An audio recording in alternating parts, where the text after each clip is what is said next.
Makanya saya peringatkan diri saya dan kita semua, marilah kita benar-benar menjadi hamba-hamba Allah yang semakin hari semakin tawakal kepada Allah, semakin bergantung kepada Allah Ta'ala, karena jujur apa yang kita alami ke depan ini akan semakin berat. Ya, saya ambil contoh saja tadi di perjalanan yang jemput bertanya kan, Ustadz gimana caranya kita mensikapi vaksin? Gitu.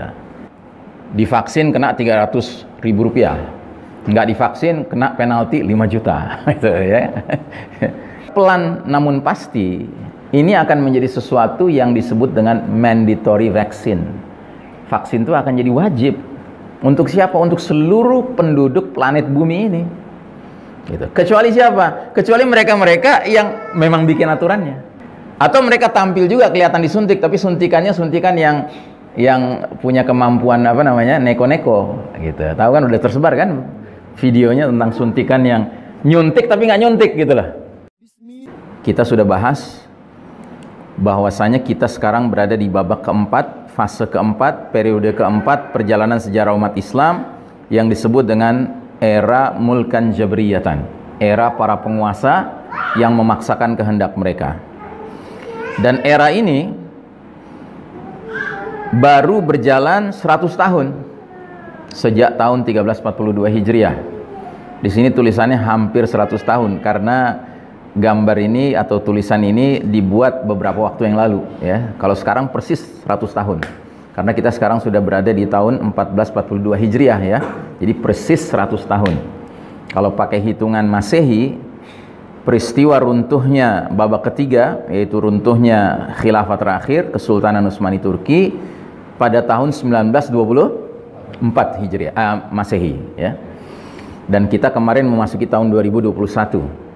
Nanti tanggal 3 Maret 2021 berarti persis 97 tahun kita berada di babak keempat pakai hitungan kalender Masehi. Nanti 2024 baru persis 100 tahun kalau pakai hitungan kalender Masehi. Nah, jadi babak keempat ini merupakan babak paling kelam dalam sejarah umat Islam. Makanya di dalam skema ini garis putus-putus putih ini berada di bawah garis merah, ya. Garis merah ini batas kapan umat Islam sedang berjaya dan kapan umat Islam sedang terpuruk. Nah, kita waktu masih di babak pertama, babak kedua, babak ketiga, kita merupakan umat yang berjaya. Dan itu berjayanya lama sekali, 1342 tahun sejak peristiwa hijrah. Kita berjaya, kita memimpin umat manusia. Namun qadarullah, Allah mentakdirkan sunnatut tadawul, sunnah pergiliran terjadi. Allah cabut hak kepemimpinan dunia dari tangan umat Islam dan Allah serahkan kepada kaum kafir barat, ya, al-Yahud wan Nasara. Dan sudah barang tentu semenjak mereka yang memimpin dunia ini, tidak mungkin mereka melanjutkan sistem iman tauhid, tidak mungkin, ya. Karena mereka beriman kagak, bertauhid kagak. Lalu yang mereka perkenalkan sistem apa? Ya sistem kafir syirik. Mau tidak mau, ya, mana mungkin orang kafir mimpin tapi pakai sistem iman, kan nggak mungkin, ya. Istilahnya jaka sembung itu, nggak nyambung itu, ya. Terlalu jauh mimpi kita bahwasanya dunia dipimpin orang kafir tapi akan merelakan sistem iman tauhid tetap tegak, kan? Nggak mungkin, mustahil itu, ya. Sebagaimana mustahilnya ketika orang beriman yang memimpin dengan kepemimpinan yang benar, dia menegakkan sistem iman tauhid, dia akan membiarkan ada sistem kafir yang tetap tegak, tidak mungkin. Ya, paham ya? Makanya logika dasarnya sederhana. Kalau ada orang mengaku beriman, memimpin sebuah keadaan di mana sistem kafir tetap tegak, ya, ini kepemimpinan yang perlu dipertanyakan. Ya tak? Sederhana saja, ya. Nah, jadi saudaraku rahimakumullah, mereka al-Yahud wan Nasara dalam memimpin kita di babak keempat ini ternyata semakin hari semakin berusaha mengkonsolidasi kekuatan mereka, sehingga sistem yang mereka kembangkan ini lebih layak disebut sebagai sistem Dajjal, ya. Sistem yang dibangun untuk menggelar karpet merah penyambutan Al-Masih Ad-Dajjal, sang juru selamat palsu, si Dajjal itu, ya. Nah, otomatis nilai-nilai yang berkembang di dunia sekarang ini adalah nilai-nilai yang gelap, nilai-nilai kesyirikan, kesombongan, kekufuran, kemunafikan, kefasikan, kezoliman, kemaksiatan, kemungkaran, dan seterusnya. Ya. Sesuai dengan hadis Nabi yang mengatakan badiru bil a'mali fitanan ka qita'il lailil muslim.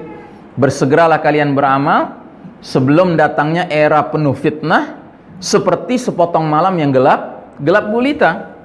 Nah, itulah era kita sekarang. Era di mana-mana kita temukan fitnah dengan aneka ragam bentuknya.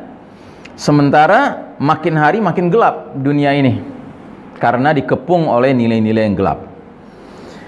Nah, yang jelas ada sebuah sunnatullah yang juga harus kita yakini. Apa itu? Ketika Allah menilai bahwa peradaban telah melampaui batas ya kezalimannya, maka Allah yang Maha Pemberi balasan pasti akan menimpakan azab yang pedih yang skalanya sesuai dengan skala kezaliman itu. Kalau kezalimannya skalanya skala lokal, ya azabnya azab lokal. Kalau skalanya skala regional, ya azabnya azab regional. Kalau skalanya global, azabnya apa? Azab yang global juga. Begitu. Dan perlu kita ketahui bahwa sistem kafir syirik yang sekarang berkembang ini semakin hari semakin menunjukkan keasliannya. Ya. Seperti contoh, kita sekarang ini mungkin tidak menyadari bahwa pengkondisian kita untuk benar-benar menyaksikan tegaknya New World Order, tatanan dunia baru, ya kan? Itu sudah semakin jelas, sudah makin kelihatan. Nggak tahu Anda mengikuti atau tidak, tapi saya sarankan untuk coba mengikuti sekalipun sumber-sumbernya kebanyakan bukan berbahasa Indonesia, berbahasa Inggris, ya kan? Itu sudah mulai banyak pakar di barat yang memberikan sinyal peringatan bahwa para pemimpin-pemimpin kelas dunia ini merancang sebuah skenario namanya The Great Reset. Pernah dengar istilah itu? Anda tahu riset? Tahu riset? Ya, jadi kalau misalnya HP Anda udah mulai susah gitu ininya, ngirim pesan, ya kan, udah mulai terasa berat gitu ya, Anda harus reset kan, atau restart kan gitu. Nah, ini mereka, para pemimpin dunia sekarang ini, termasuk orang-orang kaya dunia sekarang ini, mereka itu melontarkan sebuah ide namanya The Great Reset. Jadi dunia ini harus melakukan riset besar-besaran. Dan ini dikaitkan dengan apa? Dikaitkan dengan COVID. Jadi seperti kita ketahui, efek dari menyebarnya COVID ini, apalagi semenjak WHO mengumumkan ini sebuah pandemik, ya, maka berbagai pemerintahan berbagai negara memberlakukan lockdown, ya, dan lockdown itu otomatis mempengaruhi ekonomi, ya kan? Itu mempengaruhi ekonomi. Nah, makanya gagasan Great Reset ini yang pertama kali melontarkan siapa? Yang pertama kali melontarkan adalah ketua sebuah badan dunia yang namanya World Economic Forum. Jadi forum ekonomi dunia. Jadi ceritanya mereka orang-orang pinter nih dan orang-orang berpengaruh, ya. Banyak pimpinan-pimpinan negara, banyak taipan-taipan kelas dunia ngumpul di situ. Terus mereka membicarakan ini bahaya nih. Dengan COVID ini lockdown, maka banyak ketimpangan ekonomi terjadi, ya kan? Resesi ekonomi terjadi, ya kan? Maka kita kelihatannya harus menggagas sebuah ide solutif. Nah, mereka akhirnya menggagas yang namanya The Great Reset. Nah, Great Reset ini kemana arahnya? Arahnya adalah pembentukan One Global Government, sebuah pemerintahan global tunggal, ya. Tapi nggak berhenti di situ.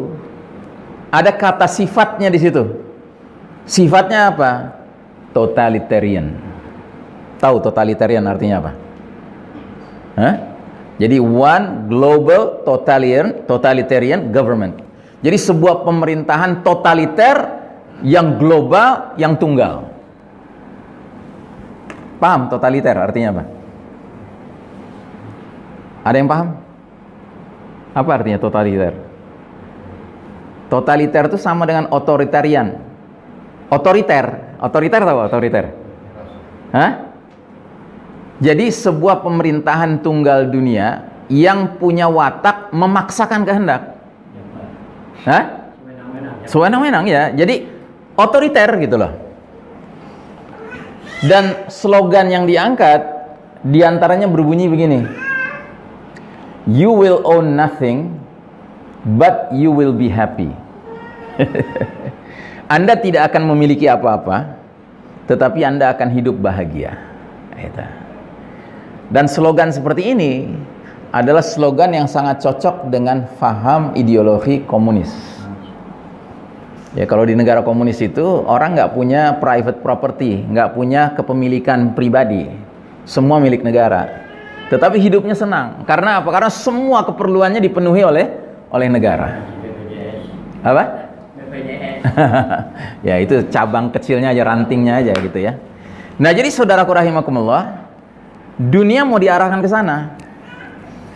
Jadi, yang segala Anda sekarang mulai mengalami nih, dibikinlah aturan begini, aturan begitu, ya kan, yang digunakan kalimat yang keren yang namanya protokol, ya kan. Itu latihan, Anda dilatih untuk tunduk pada satu pemerintahan tunggal dunia itu. Makanya sekarang seragam, Pak, di mana-mana. Solusinya 3M. Nah, gitu, ya. Itu Anda jangan pikir cuma berlaku di Indonesia, tidak. 3M ini berlaku di mana-mana sekarang, Pak. Ya kan? Orang kena COVID karena 3M. Gitu, nggak dipatuhi, ya. Orang nggak kena COVID karena 3M dipatuhi, gitu, ya. Nah, jadi saudaraku rahimakumullah, kita harus paham bahwa kalau ini berjalan terus begini, berarti mereka bisa memaksakan kehendak-kehendak mereka untuk melakukan hal-hal yang dalihnya kebaikan masyarakat luas, tetapi ujung akhirnya adalah kepentingan dari yang punya kuasa, gitu. Makanya saya katakan, ketika Allah menilai bahwa peradaban ini sudah togho, sudah melampaui batas, maka Allah Al-Muntaqim yang maha pemberi balasan pasti akan menimpakan azab pedih yang skalanya sesuai dengan skala kezolimannya. Kalau skala kezolimannya kelas dunia, sudah barang tentu azabnya juga kelas dunia, gitu. Nah, pelan tapi pasti kita semua menuju ke titik tersebut, saudaraku rahimakumullah, ya. Makanya saya peringatkan diri saya dan kita semua, marilah kita benar-benar menjadi hamba-hamba Allah yang semakin hari semakin tawakal kepada Allah, semakin bergantung kepada Allah Ta'ala, karena jujur apa yang kita alami ke depan ini akan semakin berat, ya. Saya ambil contoh saja tadi di perjalanan, yang jemput bertanya kan, Ustadz, gimana caranya kita mensikapi vaksin, gitu, ya. Jadi sekarang ini kan masih ya ada pro kontra lah, gitu ya kan, masih ada pro kontra, termasuk yang apa namanya, wilayahnya diberlakukan atau akan diberlakukan aturan divaksin kena 300.000 rupiah, nggak divaksin kena penalti 5 juta, gitu ya. Ya. Itu kan di wilayah tertentu seperti itu, nggak di semua wilayah. Tapi pelan namun pasti ini akan menjadi sesuatu yang disebut dengan mandatory vaccine. Vaksin itu akan jadi wajib untuk siapa? Untuk seluruh penduduk planet bumi ini, gitu. Kecuali siapa? Kecuali mereka-mereka yang memang bikin aturannya, gitu. Atau mereka tampil juga kelihatan disuntik, tapi suntikannya suntikan yang punya kemampuan apa namanya, neko-neko, gitu. Tahu kan, udah tersebar kan videonya tentang suntikan yang nyuntik tapi nggak nyuntik, gitu loh, ya kan? Atau nyuntik tapi belok, gitu suntikannya, gitu. Atau vitamin C isinya, ya. Kalau dalam dunia sains biasa disebut placebo.